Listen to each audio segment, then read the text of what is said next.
Seguindo a parte de eletrostática, vamos falar sobre os processos de eletrização. Então, um corpo pode ficar eletrizado de três maneiras: por atrito, por contato ou por indução. Em uma dessas três maneiras aqui, o corpo então vai ficar eletrizado, ele vai sofrer a sua eletrização. Ok? Então vamos falar de cada um desses processos aqui. Atrito.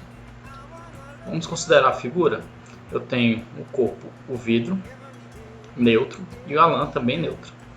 Ao esfregar um material no outro, a lã no vidro, elétrons do vidro passam para a lã, fazendo com que o vidro perca elétrons, então vai ficar com carga positiva, e a lã ganhe elétrons, ficando então assim com carga negativa. Inicialmente os dois elementos estavam neutros, depois de serem atritados passaram a ter então cargas opostas: vidro com carga positiva porque perdeu elétrons e lã com carga negativa porque ganhou elétrons.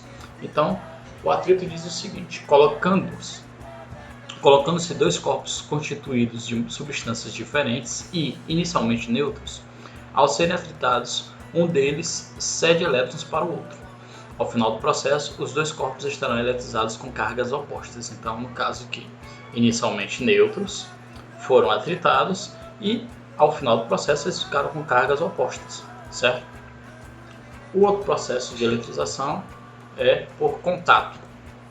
Então, consideramos dois corpos novamente aqui: corpo A e um corpo B.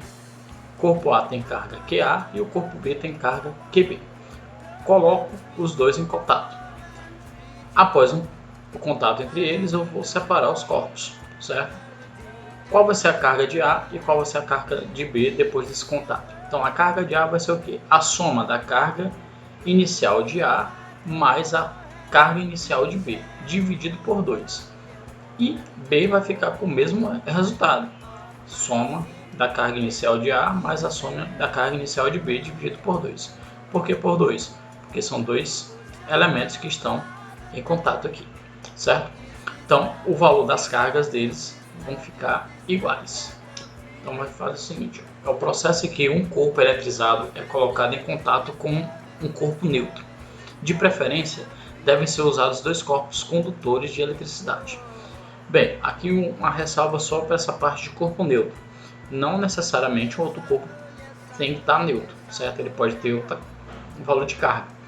Mas, no final do processo de contato aqui, entre eles, o valor das cargas desses corpos que estavam em contato vai ser igual, tanto para um como para o outro corpo.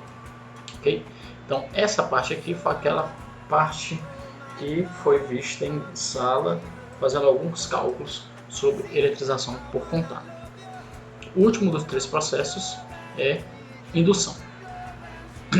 Então, vamos considerar o seguinte: nós temos um corpo indutor aqui com uma carga previamente conhecida e um corpo induzido eletricamente neutro. Ele vai ter o quê?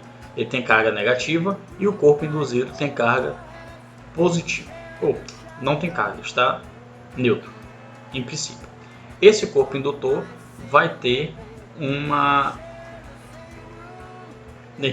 vai ter que conhecer o valor da carga dele. Então, nesse caso aqui, ele está com carga negativa. Okay?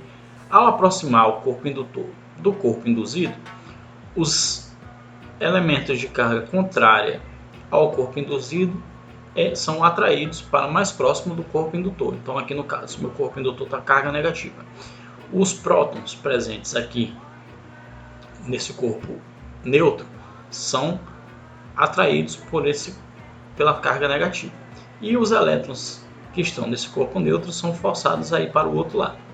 Se eu colocar um fio condutor nesse corpo induzido aqui, os elétrons, por repulsão, vão tender a sair e ser escoados para a Terra, fazendo com que esse corpo induzido fique com carga apenas positiva, contrária ao do corpo indutor. Então, é o fenômeno de separação de carga elétrica de sinais contrários em um mesmo corpo. Portanto, esse tipo de eletrização pode ocorrer apenas pela aproximação entre um corpo eletrizado e um corpo neutro, sem que entre eles aconteça qualquer tipo de contato. Então, três tipos de eletrização: atrito, contato e indução. Ok? Na próxima aula vamos falar sobre força elétrica, terminando assim a primeira parte de eletrostática. Beleza? Então, até a próxima.